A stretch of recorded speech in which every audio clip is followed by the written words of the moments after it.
और अगर आज आपकी उम्र 20, 30 या 40 साल है, तो आपके पास एक बहुत बड़ा सवाल ज़रूर होगा। अब तक कितना सेव होना चाहिए?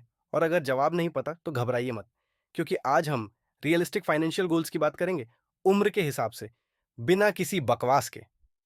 नमस्ते दोस्तों, आज हम जानेंगे कि 20, 30 और 40 में आपकी सेविंग्स कैसी दिखनी चाहिए। कोई हवा में बात नहीं, बल्कि ऐसे गोल्स जो आप सच में अचीव कर सकें। 20 यानी आपका करियर शुरू होने का टाइम।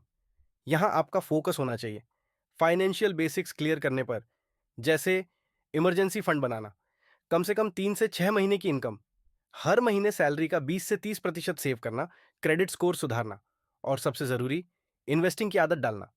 गोल क्या होना चाहिए? 30 की उम्र तक आपकी सेविंग्स आपकी सालाना इनकम के बराबर होनी चाहिए। अगर आपकी इनकम 6 लाख है, तो सेविंग्स भी कम से कम 6 लाख होनी चाहिए। 30 में जिम्मेदारियां बढ़ती हैं, शादी, घर, बच्चे, और इसी के साथ फाइनेंशियल प्रेशर भी।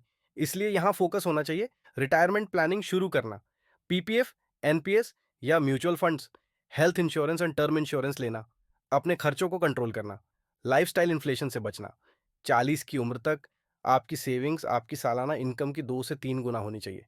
मतलब अगर आपकी इनकम 10 लाख है, तो सेविंग्स होनी चाहिए 20 से 30 लाख तक। अब वक्त है अपने वेल्थ को मजबूत करने का। 40 में आप मिड कैरियर स्टेज पर होते हैं, इनकम भी ठीक होती है, लेकिन खर्चे भी भारी होते हैं।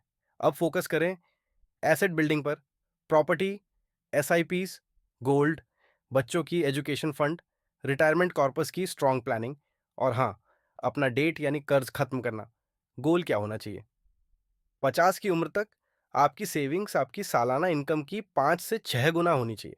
अगर इनकम 15 लाख रुपए है, तो सेविंग्स होनी चाहिए 75 से 90 लाख तक। हर किसी की जर्नी अलग होती है, लेकिन एक चीज कॉमन है, जल्दी शुरू करने से ही गेम जीतते हैं। तो चाहे आप 20 में हो या 40 में, आज ही से एक्शन लीजिए। अगर ये वीडियो आपको हेल्पफुल लगा, लाइक, शेयर और सब्सक्राइब जरूर करें, और कमेंट करके बताइए आप किस एज ब्रैकेट में हैं और अब तक क्या सेव किया है।